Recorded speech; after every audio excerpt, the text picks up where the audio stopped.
Entonces empezamos, queridos amigos, con ideas básicas. Mencionamos que íbamos a ver 4, ¿cierto? La primera es la siguiente: la Biblia como criterio final y más elevado de la verdad.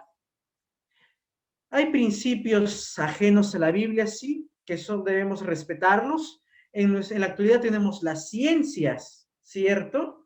Y otros tipos de métodos para adquirir conocimiento, pero nosotros sabemos que la Biblia es el criterio más elevado y final para descubrir la verdad.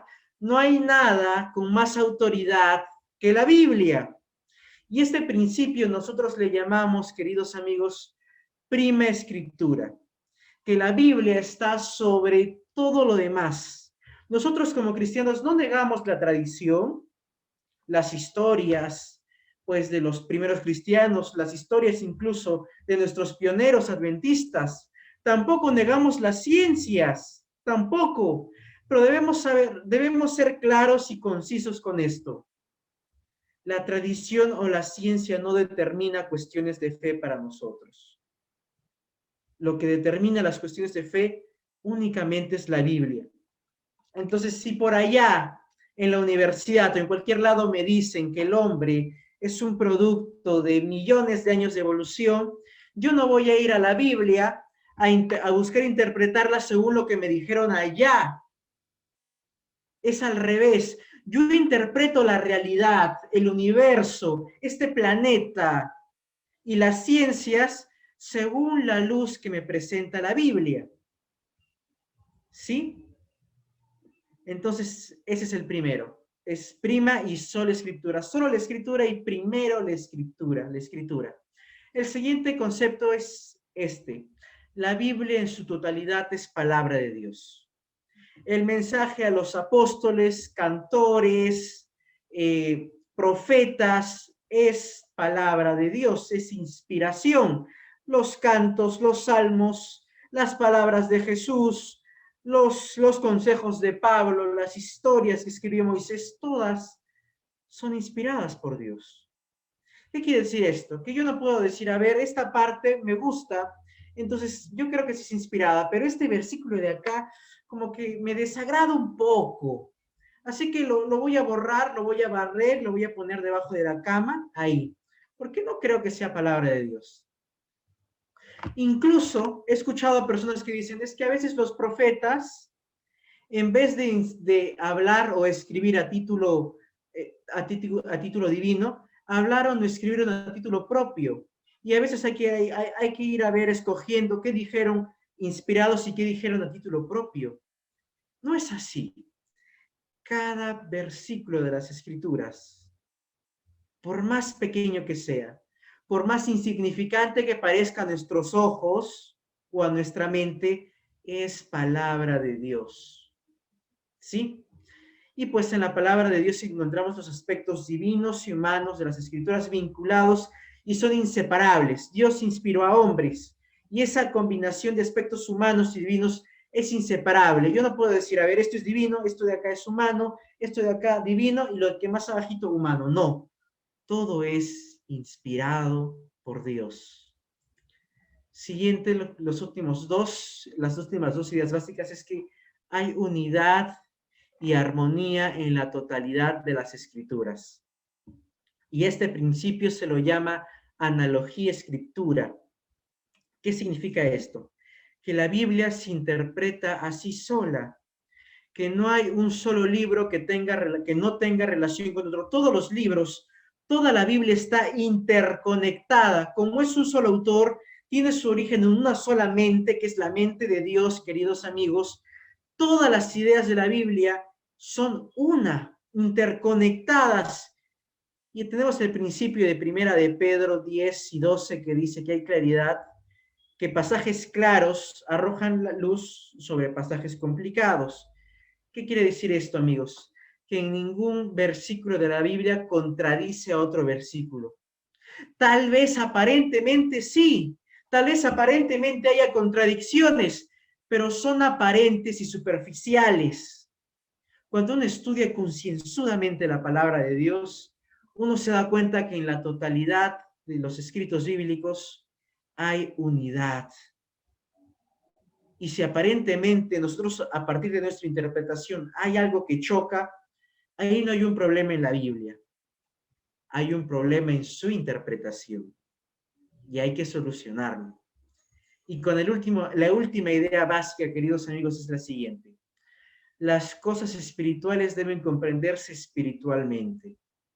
¿Sí? Lo vamos a volver a repetir después como una de las ideas generales, principios generales, pero una vez más, queridos amigos. Este no es un libro de texto que se nos da en colegio, universidad, para estudiar alguna carrera, no. Esta, queridos amigos, no es una novela que escribió un autor con mucha imaginación. Tampoco, queridos amigos, es un compendio de historia o un libro sobre ciencias. Es un libro que fue inspirado por Dios en su infinito amor para revelarnos las buenas nuevas de su verdad. Entonces es un libro totalmente espiritual. Y para entender este libro uno tiene que ser una persona espiritual. Tiene que tener la ayuda del Espíritu Santo. Ahora sí, queridos amigos, vamos a hacer un pequeño repaso de las 4 ideas, ¿sí? Primero, la Biblia es el criterio más alto y final de la verdad. Segundo, la Biblia en su totalidad es la palabra de Dios. Toda la Biblia es palabra de Dios. Tercero, hay unidad y armonía en la totalidad de las Escrituras. Ningún versículo contradice a otro y ningún libro está en desconexión de otros. Siguiente, las cosas espirituales deben comprenderse espiritualmente. Ahora sí, queridos amigos, 10 principios generales para estudiar la palabra de Dios. Hemos tratado de darle un orden a estos principios. El último debe ser el primero en realidad, pero vamos a ver cuál es el último. Pero queridos amigos, pueden ser más. Y este no es un único método. Como les dije en un principio, la Biblia tiene una riqueza y variedad de literatura impresionante. Es por eso que no tenemos un solo método, hay diferentes métodos. Pero en una sola tarde no podríamos mostrar todos los métodos que hay, ¿cierto? Entonces aquí vamos a dar 10 principios generales. Y me van avisando, por favor, cuánto tiempo me queda para medirme con las explicaciones, por favor, ahí por el chat. A ver si alguien me dice. ¿Cuánto tiempo me queda? A ver. Vamos a ver, por ahí me van a pasar la voz seguro. Entonces continuamos, queridos amigos. Tenemos 20 minutos. 20 minutos. Entonces podemos dedicarle 2 minutos a cada uno de los principios. ¿Sí? Avanzamos entonces con todo. Con todo. Primero, ¿qué hacemos? ¿Extraemos de la Biblia o imponemos a la Biblia? Aquí tenemos 2 ejemplos. Tenemos aquí un pie, ¿cierto? Una tarta. La primera la cortaron con cuidado, viendo la forma del molde, viendo la forma del postre. Y la segunda cortada, pues alguien vino, cortó como se le dio la gana, puso el cuchillo, lo metió y como salió el triángulo, se lo está comiendo. Y ven, ya le quitó la forma a la bella tarta. Eso es imponer. Pero tenemos a la derecha una imagen, que es un sombrerito. Y este sombrerito lo uso aquí como imagen a modo de ilustración. Este es un kipá. Y nuestros hermanos judíos, cada vez que van a estudiar la palabra de Dios, se ponen este kipá. Cada vez que van a orar, se ponen el kipá. Nosotros cuando oramos nos quitamos las gorras, ¿cierto? Ellos son lo contrario. Cuando oran, se ponen el gorrito. ¿Por qué? ¿Qué simboliza este gorrito? Yo creo que cada vez que estudiamos la palabra de Dios, hay que ponernos el kipá espiritual. ¿Qué significa el kipá? El kipá significa que la mente, el raciocinio humano termina aquí y se acaba aquí. No hay más. Y cuando van a hablar con Dios, cuando van a leer la palabra de Dios, están conectándose con algo que va mucho más allá. Y lo estudian con tanta humildad y con tanto respeto que buscan jamás imponer algo, sino extraer. Entonces, nosotros todos tenemos ideas, ¿cierto? Todos, queridos amigos, tenemos algunos conceptos ya en nuestra mente que hemos aprendido de diferentes maneras. En nuestra cultura nos enseña cosas, la televisión nos enseña otras cosas. Nuestros padres, maestros, escuela, sociedad nos enseña diferentes cosas. Y cuando estudiamos a la Biblia, vamos con nuestra mente cargada de cosas. Pero hay que tratar de ponernos ese equipa de la humildad al estudiar la palabra de Dios. Cuando estudiamos, extraemos, jamás imponemos. ¿Sí? Si hay algo de la Biblia que contradice nuestra mentalidad, ¿qué tiene que cambiar? ¿La Biblia o tu mentalidad? La respuesta es simple, tu mentalidad. Siguiente, hay que conocer la historia. Aquí no me refiero a las historias bíblicas, sino la historia como tal. ¿Es necesaria? Frank Hassel dice lo siguiente, la palabra de Dios se constituye en la cultura y la historia, pero no está condicionada a la cultura ni la historia. Esta trasciende a las culturas y nos alcanza el día de hoy. Pero hay que entender, hay que estudiar la historia, la cultura de Israel, la cultura de los egipcios, la cultura de los babilonios, para comprender mejor. Por ejemplo, tenemos las leyes de impureza. Las leyes de impureza en relación a la mujer se nos decía que cuando pues una mujer estaba en los días de su menstruación, pues ella quedaba impura y no podía hacer diferentes cosas, no podía tocar diferentes cosas y el hombre no se podía acostar con ella. Y alguien podría leer esto y decir, wow, qué machista es la Biblia, qué horror. Pero comprendamos la historia y entendamos la cultura de Israel. Como en muchas culturas, la mujer siempre ha tenido el trabajo más fuerte dentro de la sociedad, en el hogar, siempre ha tenido el trabajo más fuerte. Y en los tiempos de Israel, de Moisés, no habían los artefactos que tenemos el día de hoy. Y los días de la menstruación para las damas eran muy, muy delicados. Y le sumamos esto el dolor que se sufre en esos días. Entonces, Dios a través de Moisés instituyó esto no para decir que las mujeres pues eran impuras, sino para darles descanso a las mujeres por esos días. Incluso cuando se terminaba en esos días después, quedaban 5 días todavía algunos días de impureza para la mujer, o sea, días en los que el hombre no podía tocarla siquiera. Y el día de hoy vemos los beneficios de esto. ¿Por qué? ¿Han analizado los casos de cáncer al útero en Israel?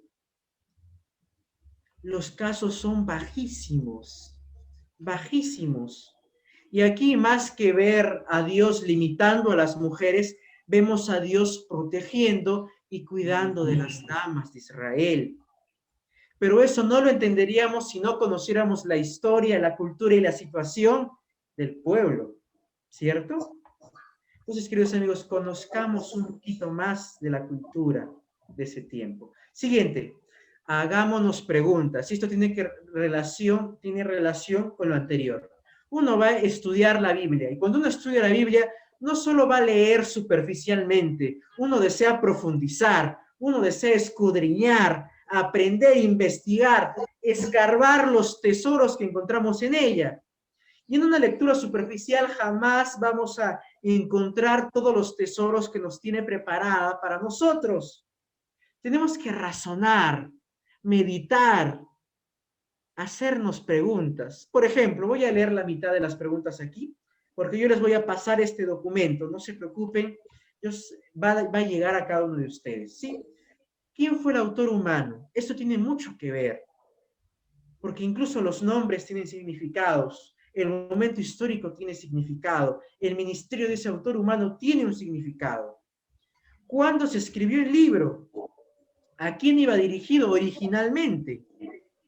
¿Cuáles podrían ser los objetivos de los diferentes libros? La situación política, económica y religiosa de ese entonces. Es importante averiguar todas estas cosas. ¿Sí? Vamos a correr porque tal vez hay algunas preguntas después y me gustaría dejar unos minutitos al final. Siguiente, otro consejo, queridos amigos, leer diferentes tipos de versiones. Nosotros tenemos tres grandes tipos de versiones. Primero, las traducciones de equivalencia formal o literal. Estas son las traducciones que buscan traducir todo textualmente, lo más textual posible. Tenemos las traducciones de equivalencia o dinámico funcional. Son una especie de, ya se acomoda un poquito más el lenguaje para que sea más entendible. Por ejemplo, las profecías de calamidad. A veces empieza con ay de ti, ay de aquel pueblo. Pero el día de hoy, ¿quién usa la palabra ay? ¿Quién dice ay de mí? Nadie, ¿cierto? Es un lenguaje bastante antiguo. Entonces, estas versiones nuevas tratan de actualizar el lenguaje y hacerlo mucho más entendible, y se suele poner destrucción sobre tal o calamidad sobre tal en vez de ese ay. ¿Sí? Es para entender mejor. Y tenemos las paráfrasis, que ya más que traducciones es un erudito conocedor del griego, el hebreo y el arameo, que lo ha traducido ya con sus propias palabras. Yo creo que ver las tres versiones, las tres tipos de versiones, ayuda a nuestra comprensión de las escrituras. Aquí tenemos varios ejemplos de cada una. ¿Sí? Pasamos. Conoce el tipo de texto que estás estudiando. La Biblia tiene divisiones tradicionales. Y vamos a tocar aquí las más tradicionales, que son el canon judío. Sí, del Antiguo Testamento tenemos la ley, los profetas y los escritos. Y es importante entender esto. El ejemplo aquí es los profetas.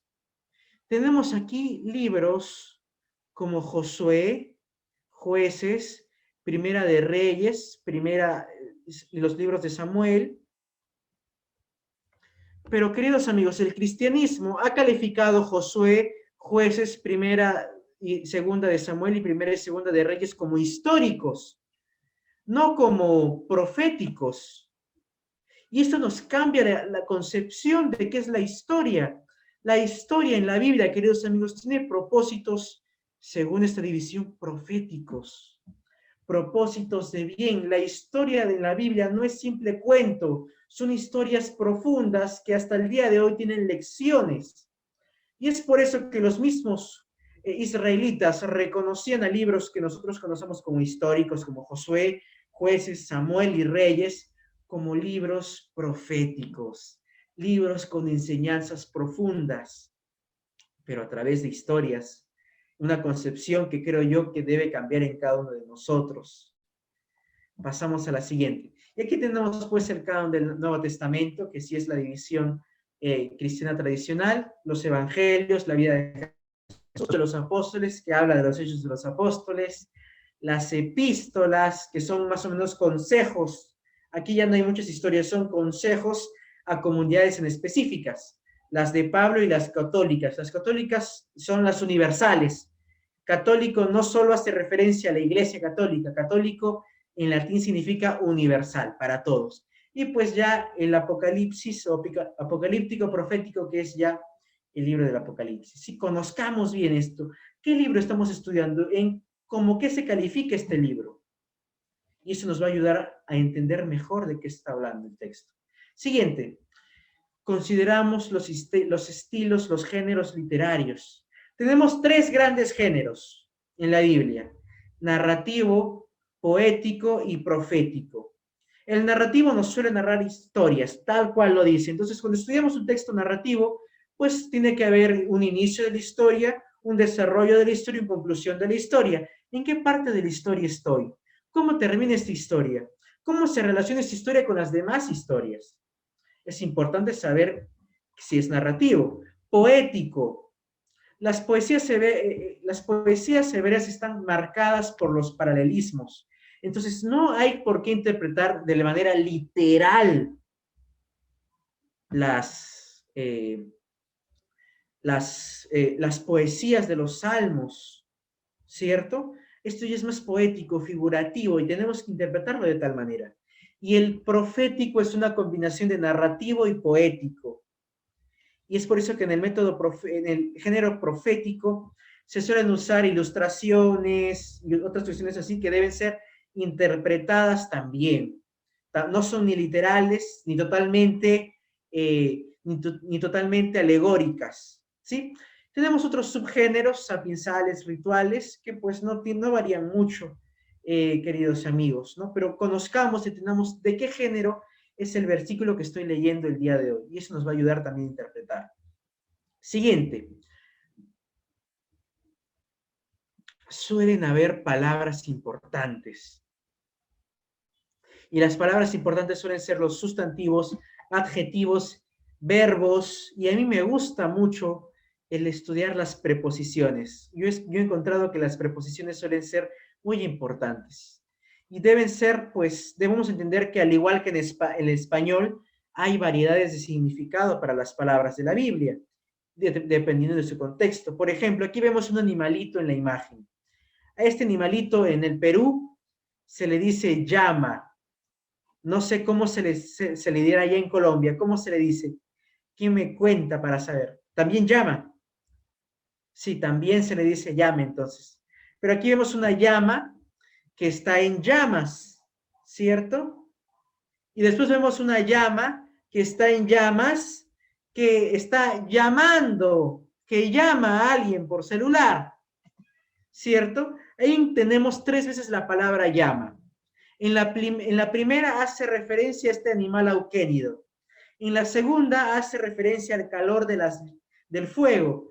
En la tercera hace referencia al verbo llamar. Una misma palabra para 3 cosas totalmente diferentes y la interpretamos según su contexto. Lo mismo es en la Biblia, igualito. Hay que ver qué significa según el contexto cada palabra. Importante.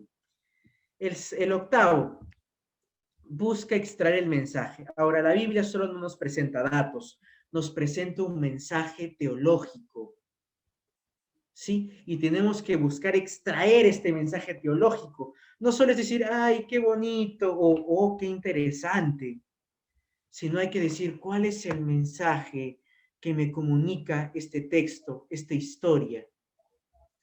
Y este es ya un esfuerzo mental mucho mayor, creo yo. Y aquí tenemos que entender cómo entendieron este pasaje los lectores originales o los oyentes originales. Hay que preguntarnos cosas como, ¿cuál es la descripción de Dios este pasaje? Por ejemplo, si yo leo el capítulo 4 del libro de Jonás, a Jonás renegando, ah, Señor, yo sabía que tú eres misericordioso, lento para la ira y tardo para enojarte. ¿Qué Dios te presenta ahí? ¿Cómo es Dios ahí?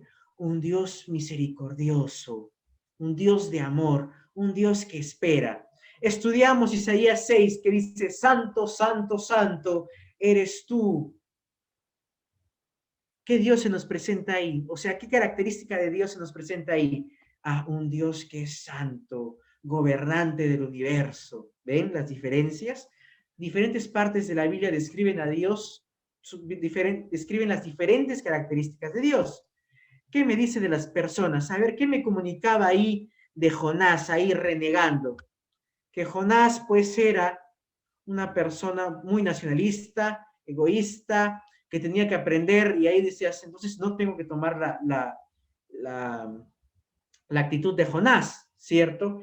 Isaías 6, ¿no? Isaías al ver a Dios en su magnificencia se aterra, ¿cierto? ¿Qué puedo aprender yo de esa reacción de Isaías? Uno de los sermones que prediqué en esta bella iglesia fue sobre Isaías 6. No sé si lo recuerdan, espero que sí, ¿cierto? Ahí vieron, ¿no? ¿Cómo se presentó Dios? Yo les dije al principio, Dios se presentó como un Dios santo. Después, ¿cuál fue la reacción de Isaías? ¡Wow! ¿Cierto? Y de eso se trata el sermón también. Y pues, ¿qué otras ideas se nos saca del texto? ¿Con qué doctrinas o temas se relaciona el pasaje? ¿Cierto? Ese texto, ¿con la doctrina de qué? Se puede relacionar con la doctrina de Dios, con la doctrina de la salvación, con la doctrina de la iglesia. ¿Con qué doctrina? ¿Con qué creencia? Y para eso hay que conocer nuestras creencias y nuestras doctrinas, ¿cierto? Entonces, queridos amigos, estas no son las únicas preguntas. Pueden haber más. Puedes inventarte tus propias preguntas. El 9.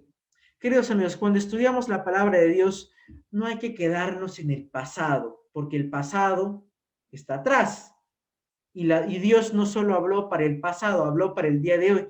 Y hay que hacer un proceso de espiral. Por eso he puesto aquí esto que nos mareó un poquito. ¿Cuál es ese proceso de espiral? Que ese escrito que se escribió para el pasado tiene que rebotar de ahí y llegar al presente. Y entender una aplicación para mí hoy. ¿Cómo aplico yo hoy ese terror de Isaías? ¿Cómo yo aplico hoy, pues, el Dios ahí purificando, santificando Isaías en mi vida? ¿No? Porque si no, solo va a ser teoría. Aquí, queridos amigos, se viene la práctica. ¿Cómo yo pongo en práctica las enseñanzas que he sacado de la Biblia a mi vida el día de hoy? ¿Sí? Y nos podemos hacer más preguntas todavía. ¿Qué quiere decir Dios? ¿Qué me dice Dios? ¿Cómo afecta de la relación que tiene tal persona con Dios? ¿Cómo afecta la vida diaria de tal persona conmigo? ¿Cómo puede no lo sé, la actitud de Isaías responder al mensaje? Diferentes preguntas nos podemos hacer aquí, queridos amigos. ¿Sí? ¿Cómo me anima este texto? Diferentes preguntas. Y la última, que les dije que sí iba a volver a mencionar y que esta es la primera siempre. Lo espiritual se discierne espiritualmente. Lo vimos como un principio, ahora lo vemos como una práctica, queridos amigos. La oración elimina el orgullo, somete la mente a Dios, predispone la mente a eliminar las presuposiciones, las ideas que no son bíblicas y permite al Espíritu Santo dar sabiduría. La oración para estudiar la palabra de Dios es indispensable. Indispensable. Me gustaría terminar con esta cita del Espíritu de Profecía. Me gustaría que alguien me ayude a darle lectura, por favor. A ver, ¿quién me ayuda a darle lectura a esta cita? El libro de la Educación 225. Adelante, por favor. La Biblia es la única regla de fe y doctrina, y no hay nada más a propósito para vigorizar la mente y fortalecer el intelecto que el estudio de la palabra de Dios. No hay otro libro que sea tan poderoso para elevar los pensamientos y dar vigor a las facultades como las vastas y ennoblecederas verdades de la Biblia. ¿Qué dice? ¿Qué dice? Que las matemáticas son el mayor beneficiario para elevar el intelecto y la mente, que la literatura actual es la mayor fuente de conocimiento, que la ciencia humana es la mayor herramienta para fortalecer el intelecto. ¿Cuál es? La Biblia. Y a veces, aquí hablan los padres, ¿no? Queremos que nuestros hijos aprendan matemática, música, y yo creo que no está mal, está bien, tienen que aprender. Y nosotros mismos nos esforzamos por aprender diferentes habilidades, y no está mal, está perfecto. Pero jamás olvidemos que el medio más importante y más efectivo para fortalecer la mente y el intelecto es la palabra de Dios. No las matemáticas, no la comunicación, no la psicología, no la ciencia, no nada de eso. Es la palabra de Dios. ¿Cómo elevar las facultades de una persona a lo más alto posible? Lo mandamos a una academia. No. A estudiar la palabra de Dios. No está mal querer aprender más sobre diferentes temas. Yo creo que está bien. No está mal enviar a alguien a cierta academia para que aprenda diferentes cosas. No está mal. Está bien, está excelente. Pero no olvidemos que la Biblia es primordial, queridos amigos. Dios los bendiga grandemente. Espero que este tema haya sido una bendición. Yo les estoy compartiendo este PPT por medio de mi amigo Jason, les estará llegando. Ahorita mismo lo comparto. Dios los bendiga grandemente y me gustaría terminar con una pequeña oración. Tal vez si hay una pregunta, no sé si haya tiempo para preguntas, después podemos responder. Oramos. Padre Santo que estás en el cielo, gracias te damos porque tú eres bueno para con nosotros. Gracias, Señor, porque tú nos dejaste este libro, tu mensaje, tu santa palabra, para elevar nuestra mente a los cielos, para religar este mundo contigo. Gracias, Señor, por tu infinita gracia y sabiduría. Padre Santo, pon en nuestro corazón el deseo de estudiar primero este libro. Todo eso te lo suplico en el nombre de tu Hijo amado Jesús. Amén. Amén.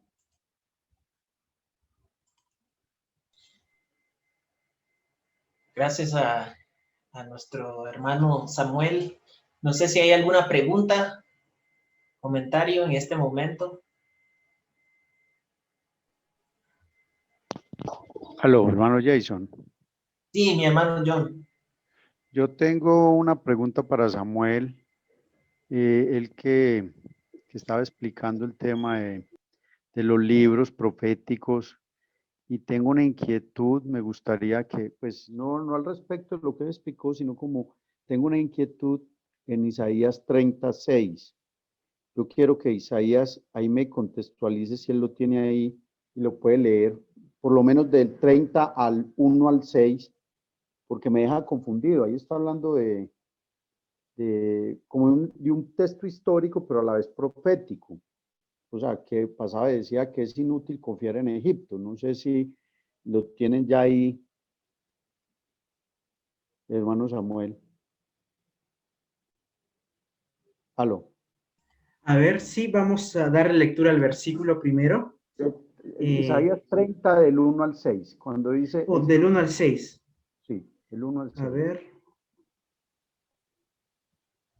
A ver, le podemos hacer una lectura rápida. Dice, ay de los hijos que se apartan, Sí.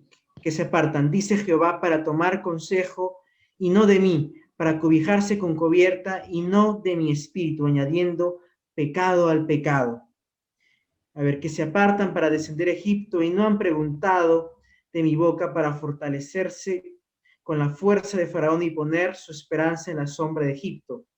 Pero fuerza del Faraón se os cambiará en vergüenza y amparo en la sombra de Egipto, en confusión, cuando estén sus príncipes en Zoán y sus embajadores en Janes.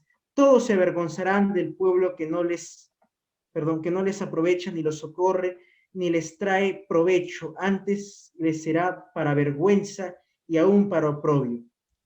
Profecía sobre las bestias de Negev.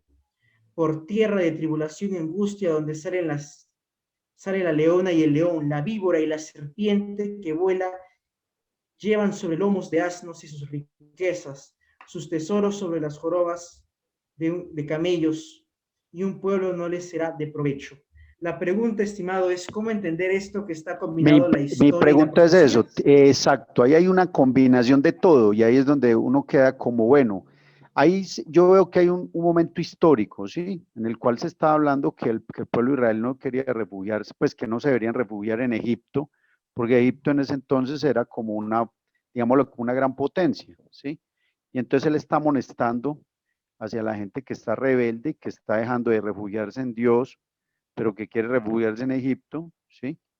Pero también habla sobre la fortaleza de Faraón, pero más abajo hay mezclado una profecía, y en esa profecía queda algo como en el aire, porque cuando dice, quiero que me expliques esto, todo esto, cómo entenderlo, porque yo ahí quedé en el aire, o sea, no entiendo, hay una parte histórica, pero hay una parte de profecía, y en esa parte de profecía me llama la atención cuando dice abajo, que dice, y angustia donde salen de la leona y el león, la víbora y la serpiente voladora.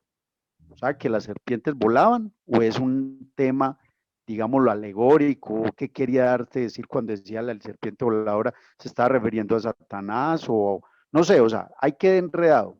Cuando dice llevan sobre sus lomos los asnos sus riquezas y sus tesoros, entonces no concuerda con un hecho histórico a ese pedazo de la profecía, y ahí queda yo como en el aire, no entendí.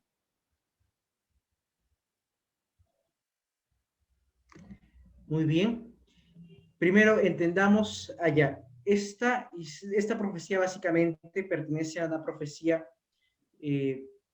no es apocalíptica, no es una profecía apocalíptica, es una profecía para este tiempo en específico, para el tiempo de Isaías. ¿Qué Sí, pasó estamos en de ese acuerdo. tiempo? ¿Qué pasó en ese tiempo histórico? Pues, si no me equivoco, es el rey Sennacherib que fue a atacar a Jerusalén. El rey, pues, de ese tiempo fue en busca de ayuda del faraón egipcio y pues rechazaron al Señor. Eso le explica los primeros 5 versículos. Les dice, pues en vez de venir a mí, te has ido para con el faraón. Y ahí en el versículo 6 dice lo que va a pasar, te vas a avergonzar. Y esta profecía se cumple y hay diferentes versículos. Si no me equivoco, está aquí, yo tengo abierto un comentario, Segunda de Reyes 18:19, Segunda de Reyes 18:21.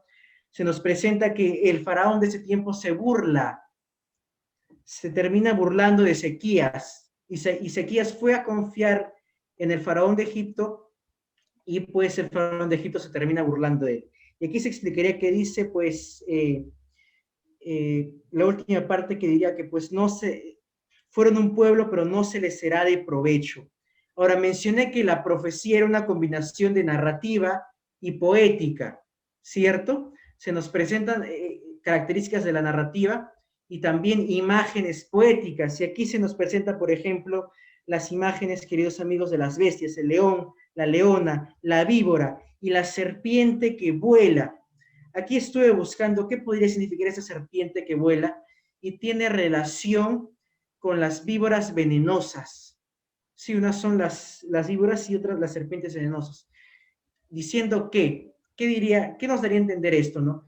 Que pues este rey de Israel fue a buscar ayuda, fue a buscar socorro a Egipto y lo único que le recibieron, o lo único que lo recibió, pues fueron los animales de por ahí, las bestias, el león, la leona, las víboras les hicieron caso, mas el faraón se terminó burlando de ellos. Aquí esto, más que ser totalmente literal, son imágenes poéticas para explicar este acontecimiento y esta profecía. Y esto, la vergüenza que pasaron todavía no se había dado. Esto se fue después y esta profecía se cumplió cuando pues este faraón se termina burlando de Ezequías. Yo creo que de esta manera se explicaría este pasaje. No es una combinación, como mencioné, la profecía clásica, que no es la apocalíptica, sino es la clásica, es una combinación de narrativa y poética. Tiene elementos históricos y también elementos que deben ser interpretados de manera simbólica. Sí, entonces esa sería la manera, mi estimado John.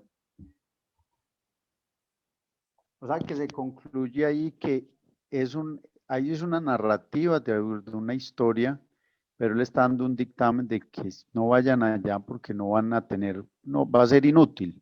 Y ahí está profetizando sobre esa narrativa, o pues, porque es que ahí es donde uno queda como patinando, porque yo vengo leyendo una historia y esa historia me la mezclan, ¿cómo diferenciar ahí cuando ocurre eso? O sea, cuando se mezcla todo eso, ¿cómo interpretarlo? O sea, ¿cómo determinar qué es lo que pesa ahí?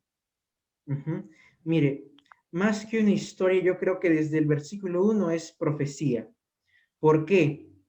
Ve que empieza con la palabra hay, el primer versículo, hay. Y uno no empieza una historia con la palabra hay, sino la palabra hay es la introducción a un oráculo de calamidad. Hay es como decir destrucción sobre los hijos que se apartan. Entonces, más que contar una historia, me está haciendo una profecía desde el principio, ¿no? Una historia podría ser, por ejemplo, la salida de Egipto, de Israel a Egipto, ¿no? Ahí se cuenta todo lo que hizo Moisés, cuántos salieron, cómo salieron, lo que pasó, que venía el faraón detrás. Pero si lee aquí desde el principio y dice, hay de los hijos que se apartan. Aquí no está contando algo directamente, ¿cierto? Está diciendo que hay hijos que se apartan y sobre esos hijos que se apartan va a caer una calamidad. Dice Jehová. Ahí no se ve una historia, se ve una profecía. Y como le dije, la profecía es la combinación de elementos históricos y elementos poéticos. Entonces, desde el principio se ve la profecía, que es la combinación de los dos. Hay que aprender a identificarlo y hay palabritas, ¿no? Ese hay es indicador de un oráculo. Nuestro estimado Johnny creo que está queriendo decir algo. Sí, hermano Samuel, hay que tener en cuenta lo que usted acaba de decir, es la definición de la profecía clásica. Las profecías clásicas no determinan como tal una sentencia de parte de Dios para un pueblo, porque Él así lo dictaminó, sino que también determina que si el pueblo se reversa de su mal camino, Dios puede también reversar la consecuencia que podría venir a causa de la transgresión de ese pueblo. Entonces, lo que el profeta Isaías aquí menciona es una sentencia que Dios dicta sobre aquellos que confían en Egipto para poder librarse de las acechanzas de los asirios. Y esas definiciones o esos símbolos que usa allí, como tal, no vendrían siendo símbolos, sino que es la forma como él les dice que les iría en el momento en el que ellos toman parte para poder salir de su lugar, de donde están supuestamente protegidos, para ir a un lugar donde se van a sentir mucho mejor protegidos. Y me llama mucho la atención que el comentario bíblico adventista habla acerca de esto, y ellos dicen que en este solemne mensaje el profeta describe gráficamente, dice el comentario bíblico, el profeta describe gráficamente el vergonzoso viaje de los enviados que atravesaron el Negev y el desierto de egipcio con sus asnos y camellos cargados de presentes para buscar la ayuda de la nación de la cual Dios una vez los había liberado. El territorio por el cual tenían que viajar era desolado y abundaban las fieras, las víboras y las serpientes venenosas. Entonces, Dios describe gráficamente las consecuencias de salir del lugar en los cuales Dios podía darle la protección y tomar un camino en el cual tendrían que vivir y sufrir las consecuencias de fieras, de serpientes, y Dios allí lo menciona gráficamente, pero no está como tal determinando una profecía, como decía usted, no es una profecía apocalíptica que nos incluya a nosotros. Sin embargo, puede ser una referencia bibliográfica donde Dios nos llama a nosotros a no confiar en demás naciones o en otras cosas para sentirnos protegidos, sino en confiar en Él como tal. Así que vendría siendo más una profecía clásica. Las profecías clásicas determinan para nosotros que nosotros como tal podemos revertir esas consecuencias si nos devolvemos de ese mal camino el cual hemos tomado para obtener consecuencias mucho peores al apartarnos de Dios. Así muchas es. gracias, muchas gracias. Esa es la diferencia marcada que vemos ahí. Y como se mencionó al principio, ¿no? Hay diferentes tipos de texto en la palabra de Dios y diferentes géneros literarios. Y para cada género literario hay ciertas características que uno debe identificar. Eso no se puede explicar tal vez en unos 40 minutos, pero hemos dado unas indicaciones muy generales, ¿no? Y ahí la indicación que nos pudo haber ayudado es, dijimos que había que hacernos preguntas, ¿no? ¿A quién iba dirigido el mensaje? Y ese mensaje iba dirigido específicamente a esos mensajeros que se iban a buscar refugio, pero en su lugar encontraron leonas, leones y víboras. Ese sería nuestra hermana Angélica, creo que está deseando decir algo también.